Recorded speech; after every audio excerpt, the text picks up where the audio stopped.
So, if you haven't been kind of looking around, some pretty bizarre stuff is going around, happening around the planet in the last past year. Now, there's a lot of reasons for what's going on right now.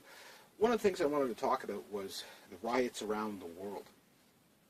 Where are they, and what's going on, and why they're going on? Well, Joe Salente said it best. When people lose everything, they lose it.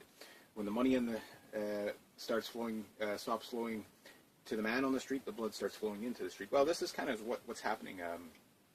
Pretty much all of North Africa Africa's always been in a bad state anyway. But there's basically a major uprising of what's called the Mujahideen and the Jihad. And it's because people are starving to death, So yeah, like I say, all this stuff, religion does play a lot into it, as one of the causes, but it really comes down to people are starving to death. And why are they starving to death?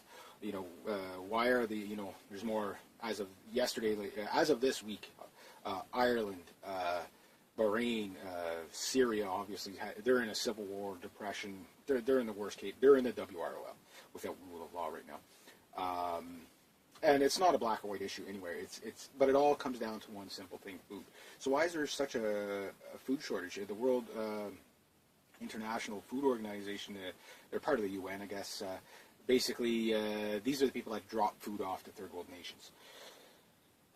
They may be dropping food off here. Why is there such a food shortage? Well, for the past few years, if we look at our farming regulations here in Canada, it's a perfect example of what is going on worldwide. Farming is very tough because of the regulations. It's overregulated. Wait. Yes, I get we need safe food, we need safe this, but farmers in general, they're going to pick the crop that's going to pay out the most. So basically, what do you call it, cow corn or whatever, you can't really eat this stuff. It's meant for biofuel. So anywhere you go now, you'll see farmland. You'll either see cattle, pigs, or corn. You might see sunflowers too, but it's not for food. It's for the corn and the thing. It's for fuel. So we're producing less food, and like I said before, you can't spend 2 + 2 don't make 5. You can't spend more money than you make, but more importantly, you can't eat more food than you can grow, and that's the state we're at. And the World Food Organization is saying that they have like 1 month of food supply for like a lot of these other places. So how much do we have here? Well, it used to be we used to have about 8 months of food supply in case of drought, in case of whatever. And with the weather patterns that we're seeing, heat records, over 3,500 heat records being broken in the United States, records being broken in Quebec and Ontario like crazy in the past 2 weeks. We're technically kind of in a drought. And I witnessed something this morning, of the making of this video this morning, that if I can capture tomorrow morning, maybe it'll explain a little bit. But the solar flares do have a lot to do with it. When your sun flares up, your weather changes. People if you say, okay, well, the moon and the tides, and the weather, people are with you. But as soon as you mention the sun, no, the sun doesn't affect weather. The sun is a giant body in the air, and we're spinning around it. There's gravity. Things are moving. So when things get hotter, things get hotter. When things get cooler, things get cooler. So it all plays into it. Again, this is not something that has never happened on this planet before. It's just the frequency of what's happening. And there's another little object that might be in the sky.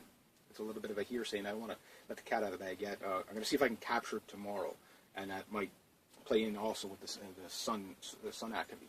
But again, we're seeing hotter than normal. That's going to affect crops, people. Put food away now.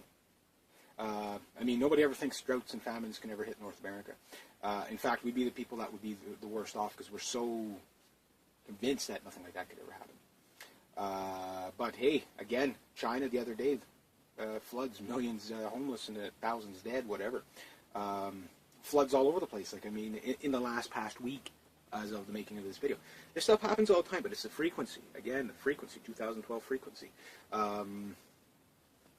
We're in a solar flare.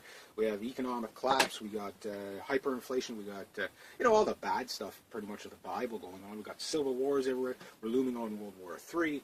It sounds like conspiracy theory, but again, there's no conspiracy theory. I'm just reporting the news to you that are usually alternative media. But food is the key. You want a peaceful planet, everybody has to eat. It's that simple. I mean, there's other issues, sure, but that is the primary issue. You'll do anything when you're hungry. Law of threes: 3 minutes without air, you typically die. 3 days without water, you typically die. 3 weeks without food, you typically die. There are exceptions to the rule.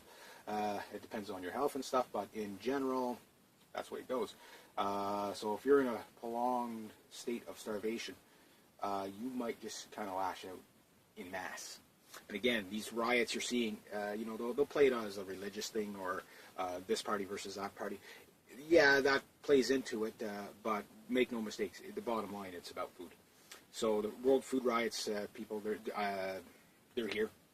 But the problem is, until you see it directly in the store, because people are, if it's on the shelf, they're not worried until it's not on the shelf. That's the problem. So what I say is, buy a couple of bags of potatoes, buy a couple of bags of rice. Here in Canada, winter's very long. I mean, it's almost half the year, really. And if you really think about it, we only get 4 months to put in a crop to grow enough food. And the average person eats about 2,000 pounds of food per year. So that said, think about it this way. Again, we're supposed to have about 8 months worth of reserve food left in North America, Canada, and the United States, and stuff like that. Okay, that's what our reserve was supposed to be. We're at 2 months. So think about that. One drought, one major earthquake, one mudslide. I think drought would be the drought and floods are the two things that typically wreck crops, and frost. So you'd say, well, yeah, we're not going to get frost. Hey, they got frost this time last year. That's what made the crops a bit late. So we're dwindling our reserves. And with more and more people on the planet, well, you get the idea. 2 plus 2 don't make 5. You can't eat more food than you grow. Simple as that. So put food away. That's all I'm saying. If I'm wrong, what happens? Nothing. If I'm right, what happens? Nothing. Good. Took that from Ron Paul. It's good advice, and I suggest everybody follow it, self-included. I got to follow my own advice. I'm trying making like little gardens and stuff like that. And again, if you think you're just, when the food runs out, you're just going to go out and whack a deer, and even hunting is not easy. If you've never done it before, trust me, it's an eye-opener. There's a reason why, in the 1800s, there wasn't 7 billion people on the planet. Most people could not fend for themselves, including large tribes. So just saying. And they knew how to do it the hard way, so to speak. That said, rate, subscribe, make videos of your own, get the word out, but put food away. All right, today's video. If you haven't been kind of looking around, some pretty bizarre stuff is happening around the planet in the past year. Now, there's a lot of reasons for what's going on right now. One of the things I wanted to talk about was the riots around the world. Where are they, and what's going on, and why they're going on? Well, Gerald Celente said it best. When people lose everything, they lose it. When the money stops flowing to the man on the street, the blood starts flowing into the street. Well, this is kind of what's happening. Pretty much all of North Africa Africa's always been in a bad state anyway. But there's basically a major uprising of the Mujahideen and the jihad, and it's because people are starving to death. So yeah, like I say, all this stuff, religion does play a lot into it, as one of the causes, but it really comes down to people are starving to death.